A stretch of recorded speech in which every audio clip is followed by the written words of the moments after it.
cannot uneducate the person who has learned to read. You cannot humiliate the person who feels pride. You cannot oppress people who are not afraid anymore. We have seen the future, and the future is ours. Yeah.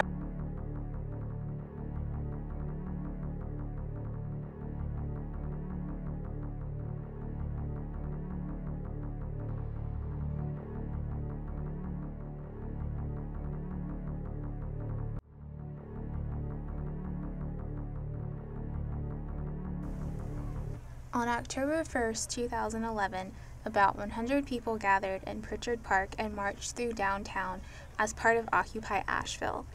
They were protesting an array of grievances such as the financial malfeasance of the super rich, justice system corruption, and a general demand for change.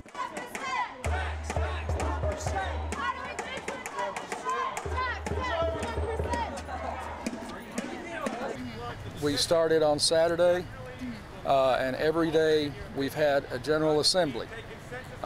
Different people facilitate that, take part in different ways. There's no one in charge. We are in charge of ourselves. Held in solidarity with the ongoing Occupy Wall Street demonstrations in New York City, the Asheville protest began around 11 a.m. on Wall Street with a gathering marking the memorial to Troy Davis, a recently executed Georgia man who many critics assert was wrongly convicted. Around 2 p.m., people gathered at Pritchard Park to begin a General Assembly. The first half of the assembly mostly addressed process, legal, and logistical concerns. Demonstrators were urged to put their accounts up on Facebook, YouTube, and other social media services because this is a media revolution, in the words of one organizer. Members of the Occupy Asheville movement say they hope to create more public awareness about corporate greed and preferential treatment, social inequality, and a lack of compassion in America for the poor.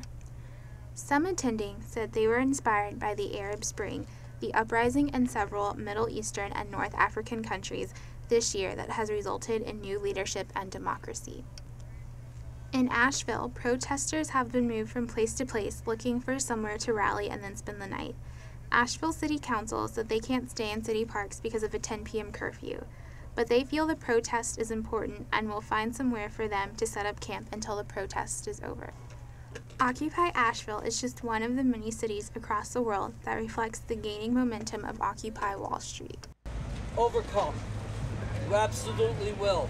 Just be brave, stick with the union, and your cause will absolutely be won. Yeah.